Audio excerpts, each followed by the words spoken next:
오늘은 하나님의 일꾼 디모데전서 3장을 통해서 올바른 일꾼의 자세라는 제목으로 말씀 연회 나누도록 하겠습니다.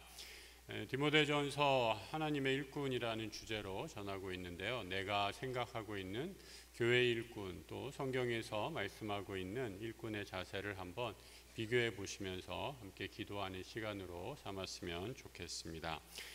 영적인 리더, 교회 일꾼은 어떻게 해야 하는가? 오늘 3장 1절에 이렇게 시작하고 있죠. 미쁘다 이 말이여 곧 사람이 감독의 직분을 얻으려 함은 선한 일을 사모하는 것이라 함이로다. 이 미쁘다라는 말로 시작하고 있죠. 요즘에는 잘 안 쓰는 말인데 믿을만하다, 신뢰할 만하다라는 그런 뜻입니다. 헬라어의 에피스코페라는 말의 번역인데 나중에 영어의 주교를 뜻하는 비숍의 어원이 되는 그런 말이기도 합니다. 이 초대 교회에서는 교회의 제도 정비가 아직 안 되어 있었던 때라서 이 감독, 우리 바울 서신을 보면 감독, 장로, 목사 다 통칭적으로 이 교회를 다스리는 특별히 영적인 지도자의 자리에 있는 사람들을 이렇게 통용해서 불렀던 것을 보게 됩니다. 그래서 교회의 영적인 책무를 맡고 특별히 남을 세우는 일에 부르심을 받은 자들을 가리켜서 감독이라고 얘기하고 있는 것을 보게 됩니다. 이런 사람들은 어떠해야 하는가? 믿을만하고 신뢰할 만한 해야 한다라고 말씀하고 있습니다. 이 바울은 혼자 말씀을 전한 것이 아니라 여러 곳에서 동역자를 세워서 함께 일한 것을 보게 됩니다. 영적인 지도자 돌보는 일에 부름받은 사람들, 저만 목사라는 직함에만 구분되는 것이 아니죠. 우리 지난주에 구역의 날 하면서 여러 구역장님들이 애쓰시고 또 구역을 돌보아 주시는 것을 깨닫게 되었는데, 각 구역에서 우리 구역 식구들을 돌보는 것도 넓은 의미에서는 영적 지도자로 세워주신 일을 감당하는 것이다 라고 이렇게 말씀드릴 수 있습니다. 바울이 3차 전도 여행을 하면서 밀레도라는 곳에 이르게 됩니다. 이 밀레도가 에베소 교회랑 가까웠기 때문에 에베소 교회 장로들을 초청해서 날 좀 급히 만납시다 라고 이렇게 청하게 되죠.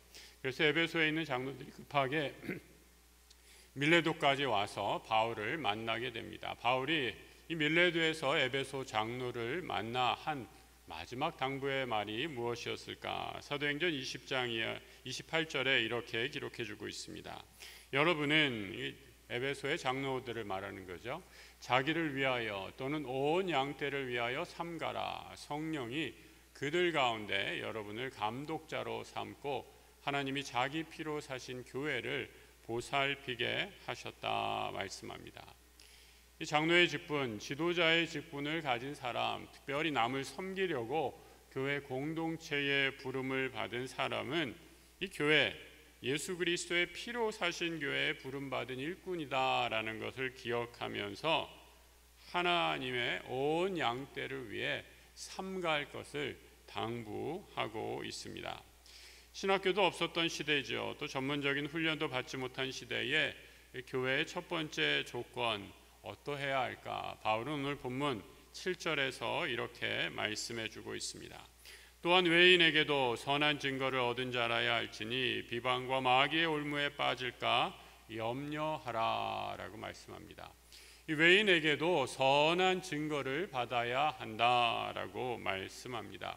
여기서 외인이다라는 건 교회 바깥의 사람, 믿지 않는 불신자들을 말합니다.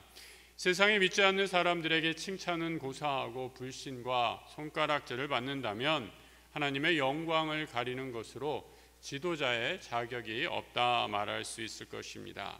세상의 상식에도 부합하지 않는 영적 리더들의 잘못된 행동으로 많은 사람이 비방과 사탄의 올무에 빠지게 된다면 안타까운 일이니 이를 조심하라라고 권면하고 있는 것입니다.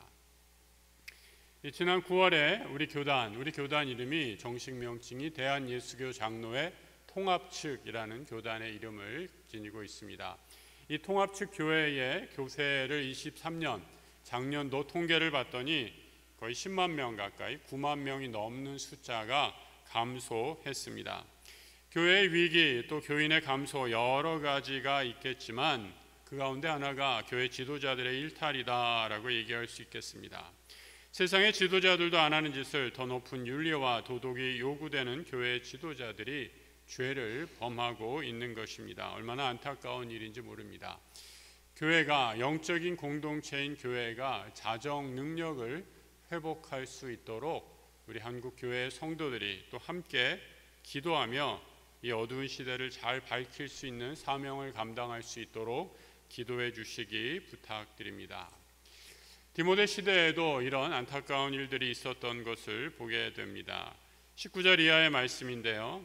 믿음과 착한 양심을 가지라. 어떤 이들은 이 양심을 버렸고 그 믿음에 관하여는 파선하였느니라. 그 가운데 후메네오와 알렉산더가 있으니 내가 사탄에게 내준 것은 그들로 훈계를 받아 신성을 모독하지 못하게 하려 함이라. 이 성경에 이름이 분명히 등장하고 있죠. 후메네오, 알렉산더. 어떠한 일을, 어떠한 비행을 저질렀는지 모르지만 이들을 사탄에게 내어 주었다라고 이렇게 말하고 있습니다. 이 사람들의 이름만 들으면 당시 모든 사람들이 이들이 어떠한 죄를 지었는지 다 공동체가 아는 사실이었기에 굳이 언급하지 할 필요가 없었던 것이죠. 사탄에 내어주었다라는 것은 교회 공동체에서 출교했다라는 의미입니다. 교회의 영적 리더, 교회의 거룩함을 지키는 문지기인데 이들이 양심과 믿음을 잃어버려 하나님의 영광을 가리웠다라는 것입니다. 하나님의 충성된 일꾼 얼마나 귀하고 귀한 부르심입니까? 그런데 귀한 일꾼이 되기 위해 우리가 모두 사모해야 하겠지만 여기에 특별히 우리가 조심해야 할 것이 한 가지 있습니다. 여러분 혹시 칭찬 총량의 법칙이라는 것을 들어보셨는지 모르겠습니다. 우리가 예전에 받았던 것, 또 지금 받고 있는 칭찬, 또 앞으로 받을 칭찬, 그 모든 것을 다 합해서 이 칭찬 총량이다라고 한번 가정해 보시기 바랍니다. 그러면 이 칭찬 총량에서 내가 이미 세상에서 받은 칭찬이 많으면 많을수록 어떻게 될까요? 하늘의 상급은 여기에서 차감이 된다라는 겁니다. 왜요? 이미 이 세상에서 칭찬을 다 받았기 때문입니다. 그러면 어떤 분들이 하늘의 상급이 클까? 세상 사람들은 안 알아줘도 그저 묵묵히 하나님의 일 감사와 기쁨으로 감당하게 될 때에 이 땅에서 칭찬은 못 받아도 하늘의 상급이 크고도 놀라울 줄 믿습니다. 여러분은 어디서 더 칭찬받기를 원하시는가 한번 생각해 보시기 바랍니다. 이 땅에서 사람들이 알아주기를 원하는가? 그래서 천국의 상급이 별로 없기를 원하시는지, 아니면 이 땅에서 누가 알아주지 않아도 하나님께서 내 수고와 눈물의 기도를 들으시고 천국의 상급으로 채워주실지, 저 같은 후자를 택할 것 같아요. 이 후자로 소망하며 믿음의 길, 하나님의 충성된 일꾼의 길을 걸어가는 주의 백성들 되시길 우리 주님의 이름으로 축복합니다. 2절부터 영적 리더의 구체적인 품성이 이어지는 것을 보게 됩니다. 그러므로 감독은 책망할 것이 없으며 한 아내의 남편이 되며 절제하며 신중하며 단정하며 나그네를 대접하기를 잘하고 가르치기를 잘하라라고 말씀합니다. 지도자의 자질을 언급하면서 눈으로 보이는 것, 외적인 것을 언급하기보다 보이지 않는 것, 특별히 이제 가정 생활을 언급하고 있는 것을 보게 됩니다. 제가 어디 가서 목사님을 만났는데 어느 교단에 아주 유명한 부흥 강사셨어요. 근데 저한테 이제 저를 보고 명함을 주시는데 그 명함에 새벽기도 며칠 연속 금식, 그다음에 금식기도 몇 회, 40일 금식기도 몇 회, 어디 가서 집회 몇 회, 그런 것들을 이 명함 양면에 그냥 빼곡하게 쓰여진 그 명함을 저한테 주시는 거 보고 깜짝 놀랐습니다. 그런 것도 이렇게 다 명함에다 새기는구나라고 생각했습니다. 여러분, 이런 집회 이력도 중요하겠지만 더 중요한 기본적인 자질, 이 성경은 뭐라고 얘기하는가? 한 아내의 남편이 되고 절제하고 신중하고 단정하고 나그네를 잘 대접하고 가르치라, 관용하는 리더가 되라라고 말씀해 주고 있습니다. 하나의 남편이다라는 의미, 결혼한 사람만 리더가 되어야 한다라는 말은 아닙니다. 요즘에 1인 가구가 점점 증가하고 있는 현대 사회에서 홀로 된 분도 얼마든지 교회를 위해 마음껏 섬기실 수 있습니다. 특별히 여기서 결혼한 사람, 이 한 아내의 남편이 되라라는 그 의미는 이 당시에 일부 다처제가 횡행하였고 이로 인한 사회적인 폐해가 심각했기에 이런 지도자로서는 가정을 지키는 것이 중요하다라는 의미로 이렇게 말씀한 것을 보게 됩니다. 가정에서의 모습이 왜 이렇게 중요할까 한번 생각해 보시기 바랍니다. 여러분, 사실 교회는 일주일에 한 번 오게 되죠. 그것도 예배만 드리고 가시는 분들은 일주일에 딱 1시간 정도 교회에 있게 되고 나머지 우리의 거의 대부분의 시간들은 가정과 세상에서 교회 바깥에서 보내게 되는 것을 확인하게 됩니다.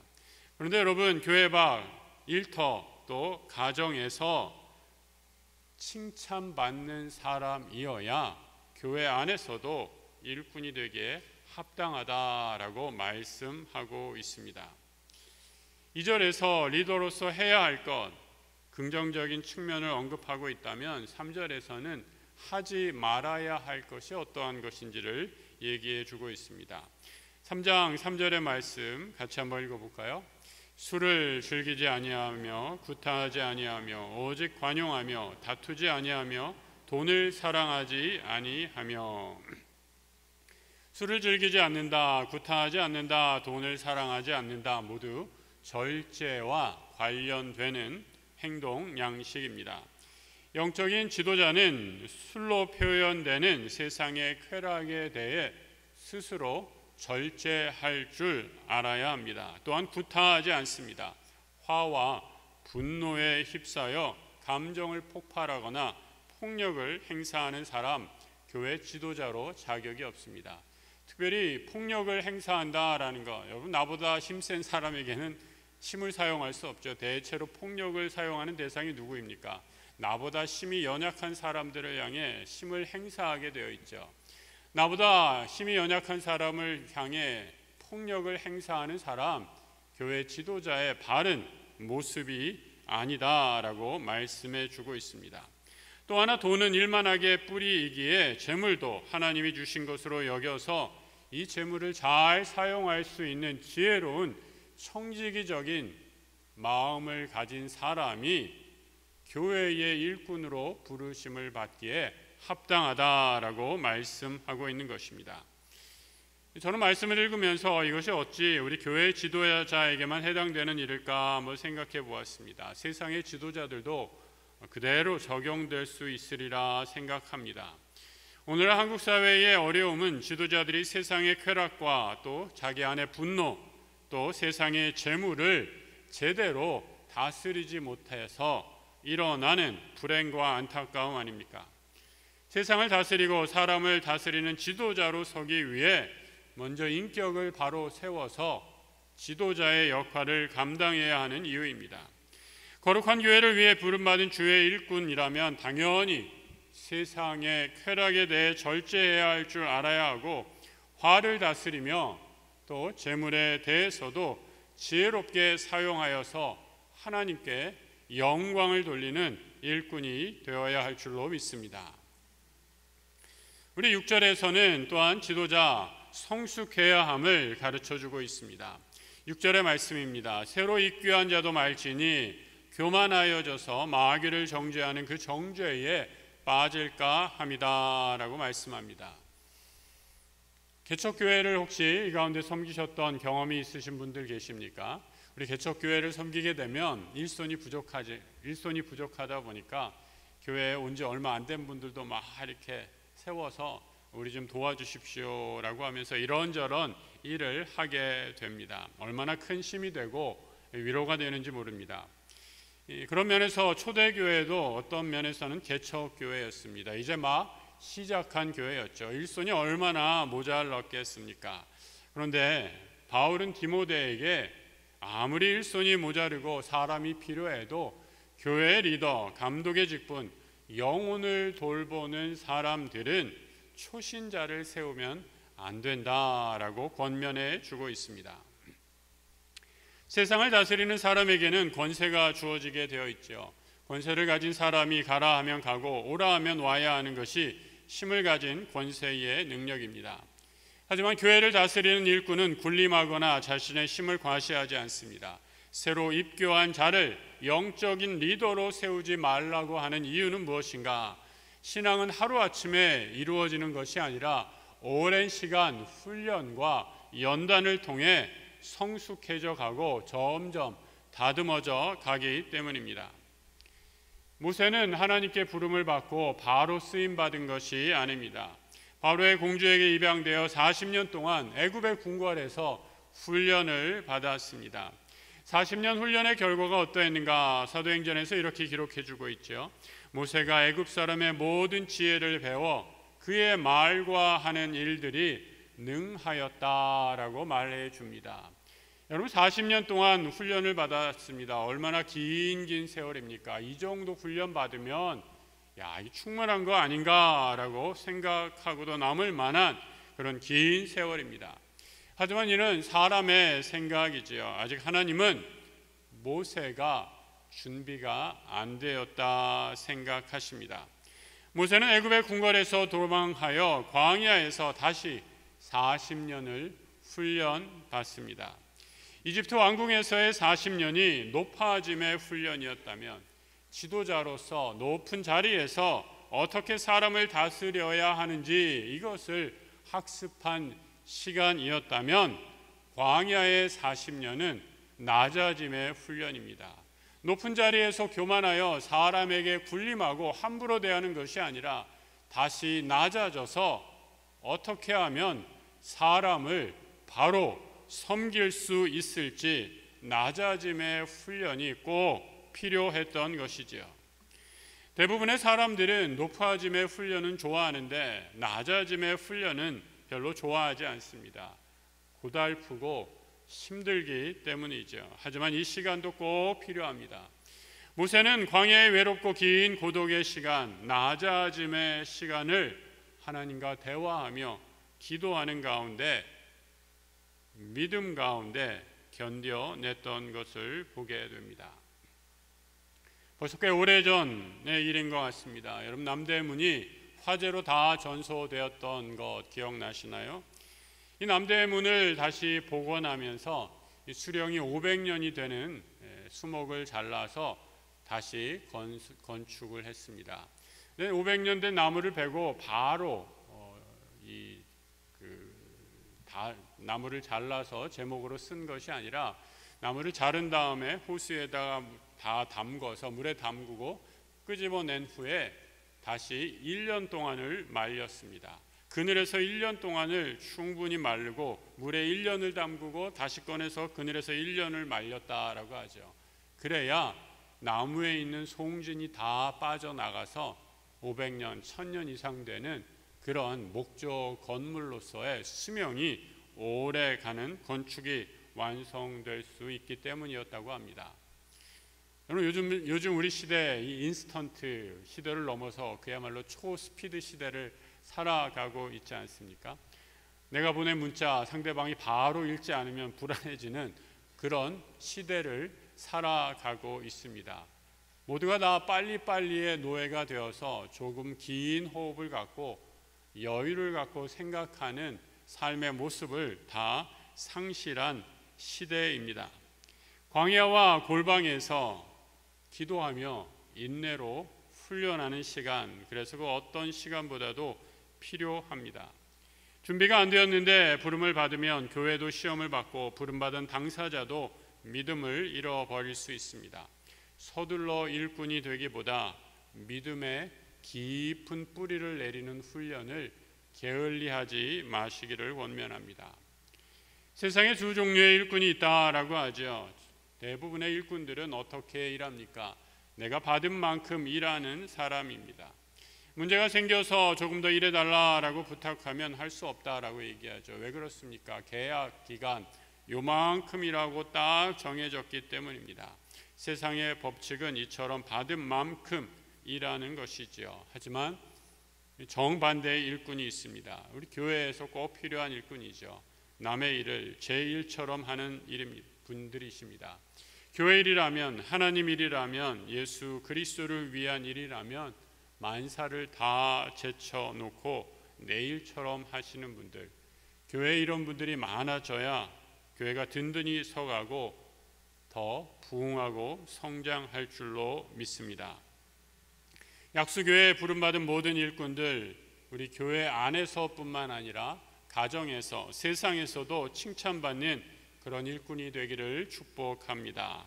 또 부족하고 연약하고 많이 모자르지만 주님께 나를 맡겨드리고 말씀과 기도로 영적 훈련을 통해 성숙한 믿음의 훈련을 쌓아 하나님 앞에 바로 서는 주의 귀한 일꾼들 되시길 우리 주님의 이름으로 축복합니다.